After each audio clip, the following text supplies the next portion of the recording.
Hi friends, Rick Edwards here with Sunday School University. Thank you for joining me today and welcome back to another study from the Gospel Project. Now today's session is actually not going to be specific to a lesson from the Gospel Project. Rather, it is what we call a contextual video, meaning it just provides some broader, greater context for the lessons that are taking place from the Gospel Project.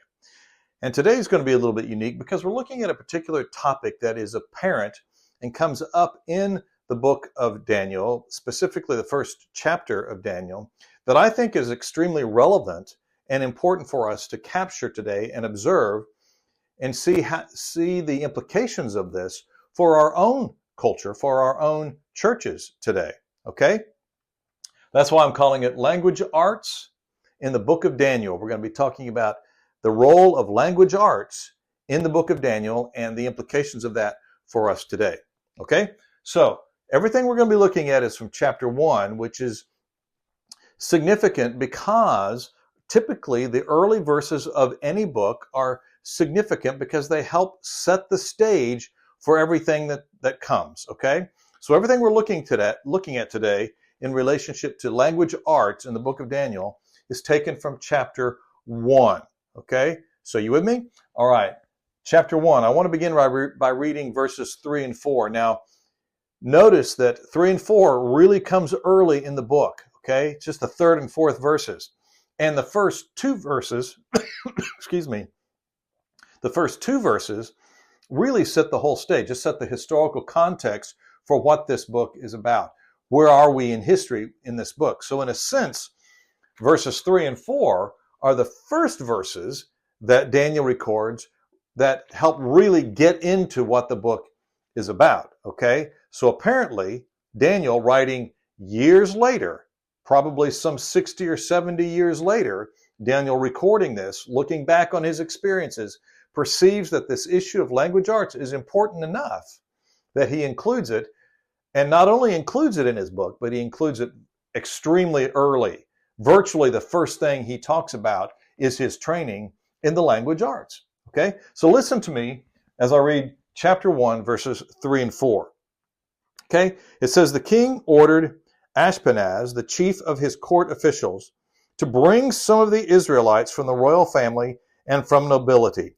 Now keep in mind, this king is Nebuchadnezzar. This is the same king who had just recently conquered God's people, conquered the kingdom of Judah back in Palestine, and then deported and had all these people from Judah brought to Babylon, among whom was Daniel and his three buddies, Shadrach, Meshach, and Abednego, okay? So it's that Nebuchadnezzar, who's king, that says, bring me some Israelites from the royal family and from the nobility. What are they supposed to be like? What does he want? Young men, verse 4, young men without any physical defect, good looking. In other words, I want them to be presentable. He intends for them to serve in the palace. They need to be presentable. It'd be as if someone said, hey, the President of the United States has asked me to work in the White House. How should I dress? What should I look like? Well, you need to be presentable. You're working in the most significant place in the land, okay? So he wants them to be good looking, no physical defect. But listen to what he says then. Suitable for instruction in all wisdom. Now that doesn't mean he didn't go out and say, find young men who are wise, but rather he said, go out and find young men who are suitable for instruction in wisdom. Find young men who can be taught what wisdom is, taught to be wise. And then he says they need to be knowledgeable. They need to already be pretty knowledgeable, perceptive, and they need to be capable of serving in the king's palace. They need to have the right kinds of skills that would make them suitable to be in the palace. And here's what we're going to do, he says. We're going to teach them the Chaldean language, which is the Babylonian language. We're going to teach them the Chaldean language and literature. So he says, this is the kind of young men I want. We're going to put them in school for 3 years, we learn. 3 years, and we're going to teach them language arts. Now that by itself would not be significant. So what? Well, that's what Nebuchadnezzar wants. Who cares what Nebuchadnezzar wants? We're going to teach them language arts. But when you begin to look at this in the context of what else is happening in the book of Daniel, particularly in chapter 1, it becomes significant. Even Nebuchadnezzar now is recognizing the value of language arts. Now, let me just say this about language arts. Typically, when we talk about language arts, we're talking about things like reading, writing, listening, language, literature. These things typically are grouped together under language arts, and they have historically, traditionally been part of what we would call a liberal education, a liberal arts education. Today it might be referred to as an education in the humanities. But it's that area that's that academic subject that's associated with writing, words, literature, that kind of thing. We recognize it as being important in our culture today. Universities require it, typically. Well, Nebuchadnezzar, even as far back as Nebuchadnezzar and beyond that, they valued the language arts, okay? And apparently Daniel did too, after having been trained in it and after having been using the language, his skills in the language arts all of his life. He's now writing this book, and he's putting an emphasis on the fact that he was trained. He and his buddies were trained in the language arts, okay? So they're going to be taught the Chaldean language and literature. Now, let's set some context here. It's important to realize that at this point in their experience, they are exiles. They're almost what you might call refugees. They've been taken from their land and brought to Babylon, but they are not enslaved. It's true they can't go back, but they weren't brought here to be slaves. They were brought to Babylon in order to be assimilated into the culture, because the expectation was that they would assimilate and then they would contribute to the Babylonian culture. They would have businesses, they would establish homes, they would spend money, they would have income. And that would produce, as we would say, good, solid citizens for the Babylonians, okay? But they did not have any military power. In fact, they had been stripped of military power when they were conquered by Nebuchadnezzar back in Judah, back in Palestine. So there's no military power involved here, okay? They're just here. They're going to have cultural power, as we see, but there's no military power. Now, there is a danger present that we read about in chapter 1, and the danger is assimilation, meaning Babylon is going to try to convince them they need to just adapt and adopt the Babylonian ways. You need to talk like a Babylonian. You need to speak like a Babylonian. You need to eat like a Babylonian. You need to dress like a Babylonian. These are the things, and in the process of doing that, you become a Babylonian, and you stop being whatever you were before. In this case, you stop being a Hebrew, you stop being a Jew with all of the convictions and theological convictions of a Jew, and you start being and thinking like a Babylonian. That's assimilation. This happens all the time throughout history. People are brought into a culture, and then they ultimately lose their prior identity, and they just adopt and adapt the new culture, okay? That's the danger that's taking place. That's the danger we're introduced to in this chapter, in that little story that comes up about Daniel and his buddies being told to eat the king's food, and they say, no, we'll do better if we don't. You know that story. It's there in chapter 1.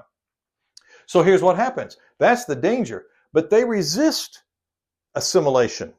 They resist the temptation to do what the king is saying. They resist the temptation to take on all these things. It would have been better for them in some ways, perhaps. That was the implication. But they resist assimilation, and consequently, they become very, very influential in the culture. Now remember, there's no military power, but there is a different kind of power. They have influential power. They have cultural power, or they end up with cultural power because they do not give up their identity, and they take on training in language arts. It's their training in language arts that ultimately helps them become influential in this new culture. Now, what's important to understand also is that this training they're going to receive does not happen in a vacuum. This training in Chaldean language arts is going to be built on the training they've already had in Scripture. When they arrive, they're probably 15 years old or so. They've already received a pretty good introduction to and pretty good education in the Scripture, in the Torah, in the ways of the Hebrew people. That's why they knew what the dietary restrictions were. They knew how they were supposed to eat as Hebrews. So they already had training in Scripture. Well, now their training in the language arts that Nebuchadnezzar is going to provide, their training in the language arts is going to be built upon their training in the Scripture. And that's significant. Okay? Now, what's the result of all this? We're going to jump over to same chapter, verses 19 through 20. Listen to what it says. It says the king, now this is after their training, 3 years later, okay, when the court official is presenting these young men to Nebuchadnezzar for him to interview and quiz and test to see if they've passed the test, so to speak.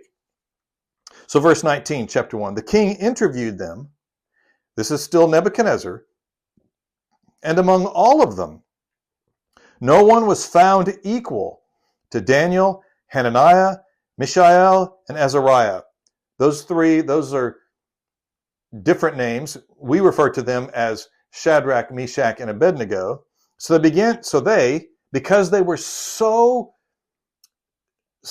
distinguished from the others, because they were so good of their training, so they began to serve in the court. In every matter of wisdom and understanding that the king consulted them, he found them, listen to this, 10 times better than all the diviner priests and mediums in his entire kingdom, of any age, basically. These 4 young men, after being trained in the Scripture and then in language arts, they have been found to be superior in wisdom and understanding to anyone else in the entire Babylonian kingdom. Okay? That's pretty amazing. Why did that happen? Well, that was the result. How did it happen? Their training, but listen to verse 17. We're going to back up now a couple of verses. Listen to verse 17.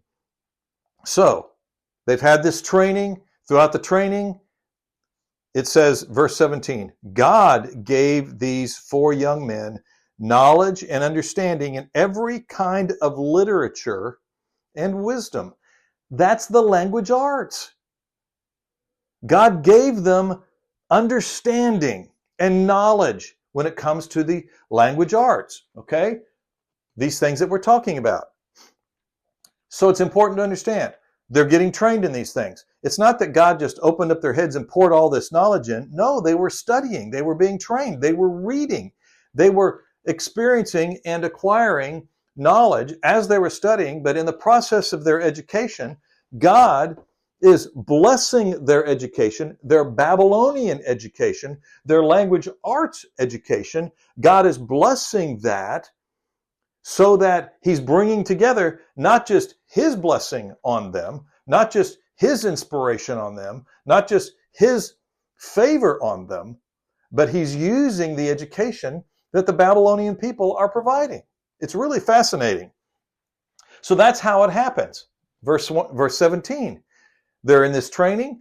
God blesses the training, and consequently, they end up being the wisest and the most talented, the most understanding in the entire kingdom. It's really an amazing story. And it's easy for us to miss because we get hung up, or we tend to focus too much, I think, on things like their resistance to eating the king's food, when one of the bigger things happening here is the fact that they're being trained in the culture's language arts, and you put that on top of their training in the Scripture, and suddenly you've got a combination that is really, really incredible.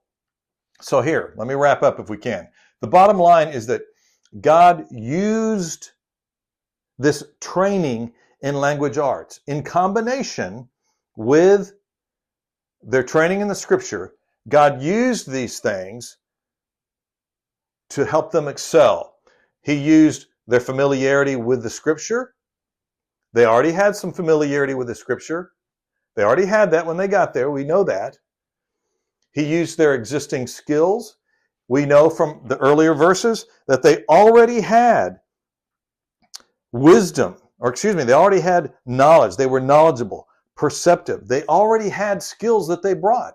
Now, they gained these skills because they were part of the royal house. They were part of the nobility back in Palestine. So they had some training, they had some skills, and now God is using those skills a few years later to bring influence in Babylon. So God used their familiarity with Scripture, He used their existing skills, and He used their training in language arts.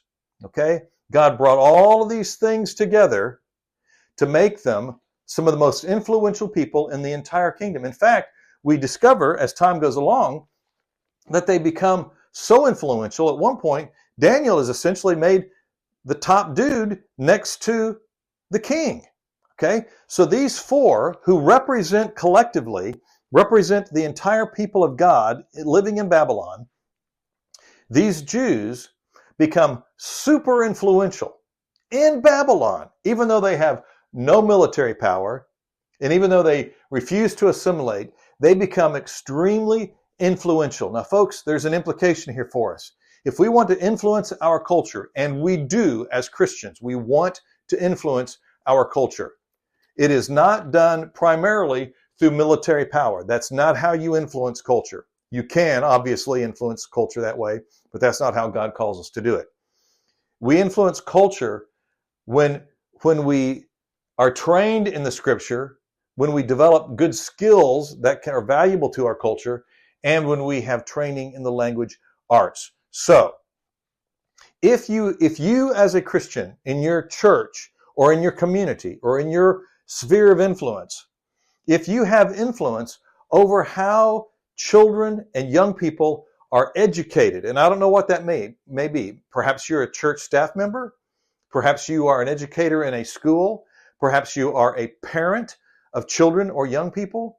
Or perhaps you are a grandparent or a cousin or an uncle, an aunt, someone who within your sphere of influence, you're able to influence the educational choices that are made regarding children and young people.